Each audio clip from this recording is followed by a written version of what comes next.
Hey everyone, I just wanted to stop by and say hi since I didn't get to see you this Wednesday, as I usually do. I just wanted to wish you a happy holiday weekend. It's the 4th of July weekend slash into the week celebration of independence and freedom. So, whether you're feeling that way or not, that's another question, right? But yeah, I just wanted to check in with the energies of the moment as we come upon the full moon in Capricorn. There's a lot of action going on in Capricorn, old structures, or I should say, societal structures, where we've bound our energy in certain practices, institutions, cultural perspectives, and we have the sun in the opposite sign of Capricorn, which is Cancer, which has to do with how we nurture ourselves, our emotions, the sea of energy all around us that nurtures us, connects us to the nurturing of our well-being. It's related to the mother. Capricorn's related to the father. We need structure and flow. Structure and flow.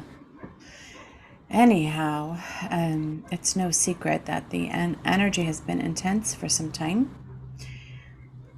Who knows exactly the date? Different streams of intensity, different manifestations of intensity have been rising up and then ebbing, and then new flows coming up. So the topic, I had made a post earlier in the week that was asking, how are you? And I requested that instead of going into the autopilot response, fine, how are you? That we've been so well trained in, I suggested that perhaps you could take a breath, feel into your body, feel into your heart, and really inquire within, like, how are you? Not worrying about the answer or how people would respond to the answer.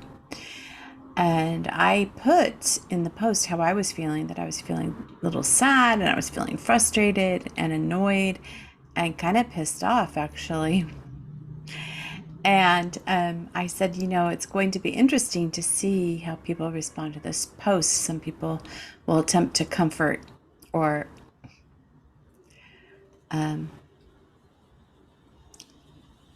otherwise joke or perhaps ridicule as a way to deflect their own emotional response.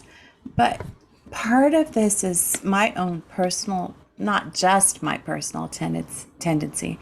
A lot of people in the spiritual world tend to want to bypass what we call more negative emotions.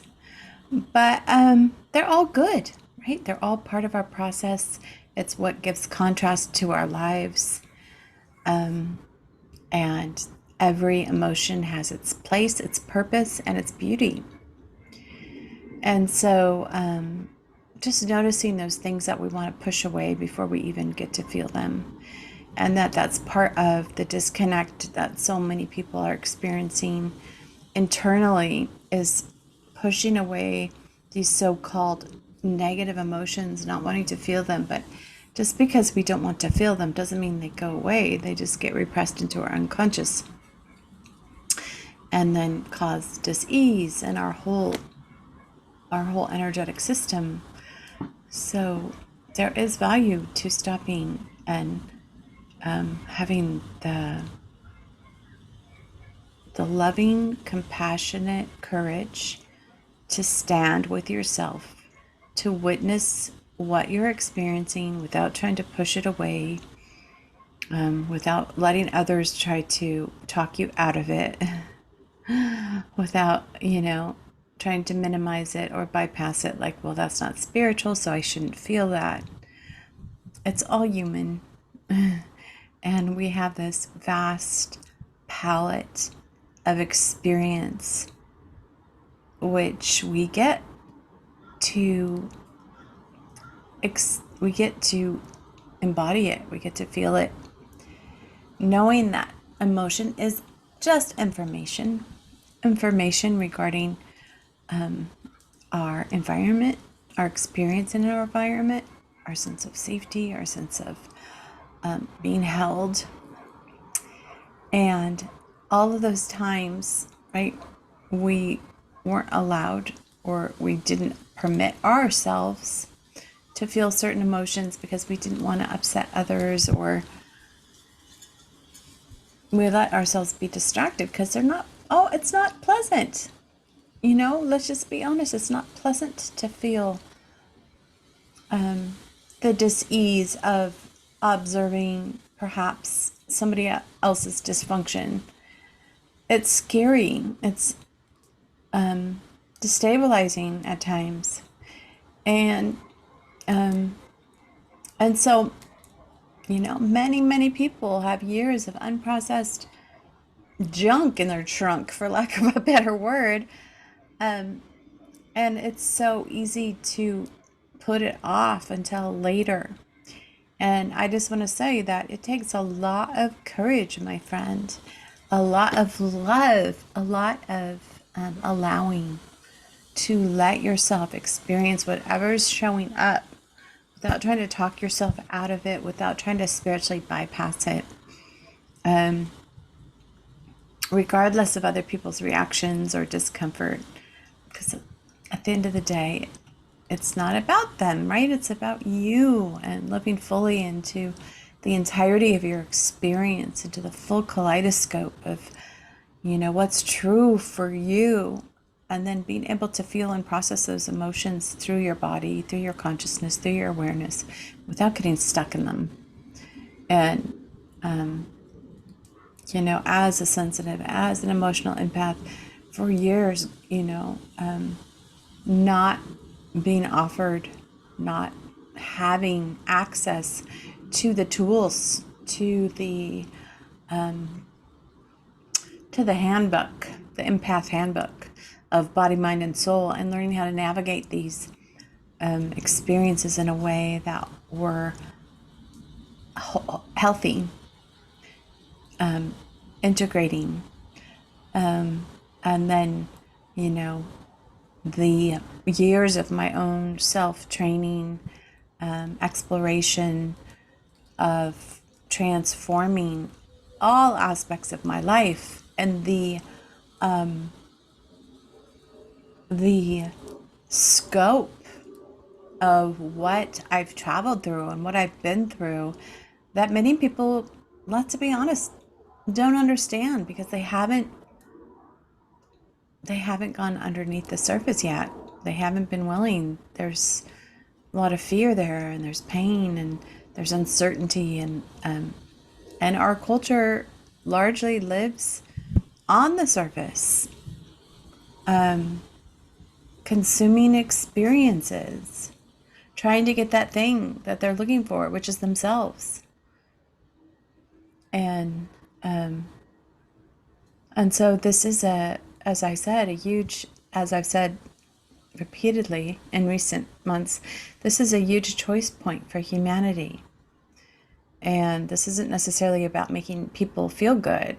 I don't have anything against feeling good. I love feeling good. I love to make people feel good. But I also,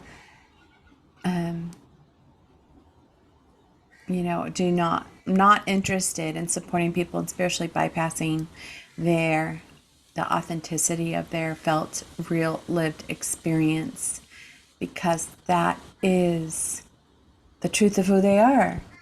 It's the truth of who I am. And and in order to be free, in order to have that level of independence, We have to become self-aware of our own processes, our own experience, and how our individual experience affects everyone around us. It's interdependent. And this idea that we can be these independent automatons whose thoughts, feelings, and emotions don't affect others in really powerful ways in the field, in the creative field, in the field of consciousness. Like, our collective structures are, for a large part, like, hold the glass ceiling for most people who are working on an unconscious level about what they can access as possible from the field. And so this is a process of breaking out of these restrictive mental, emotional, etherical structures. And it's a messy, yucky, intense process. There's nothing neat about it, except that it's uncovering a deeper organic order that is the foundation of our humanity, that has been covered up with so much crap, so much conditioning, so much falsity. And again, nothing's wrong with this. It's all part of the process of consciousness awakening itself into the truth of who it is. And so while I'm saying all of this, I am also in great gratitude that this is happening and that it's possible and it's available, and that I can not only be on this journey, but join people on this journey, support people on this journey, guide people on this journey. Because, people get lost. People get distracted. People who don't have a regular practice to ground themselves in their own awareness. It's just part of our beautiful nature is to entrain with those around us, even if that level of awareness isn't fulfilling us. And so it's beginning to shift our own cellular consciousness to entrain to that blueprint, that higher vibrational energy, which is available to all of us, directly connected to Source. But if you haven't seen it, if you haven't witnessed it, it sounds like some sort of mythological fairy tale, like a nice story that people tell. But what I'm about, what this whole endeavor that I've been on in the mind-heart space is to provide a container of reflection and conversation and consideration for what's possible in your humanity that you may have not even imagined yet. And one unique aspect about my role, whether I thought about it that way for most of my life, is I am a profound mirror of consciousness. And it can really trigger people. And it can also light people up beyond belief. Because not only do they see their most shadowy parts, they see their most beloved parts. And that part of this process is accepting and loving the whole kaleidoscope to create a greater sense of coherence between your mind, your body, and your heart and your soul. To come into the full spectrum of your humanity. And that's really what I'm committed to for myself and for each of you who might be listening to this at this time. So I just wanted to send that message to you. I am off right now to get outside and enjoy the day.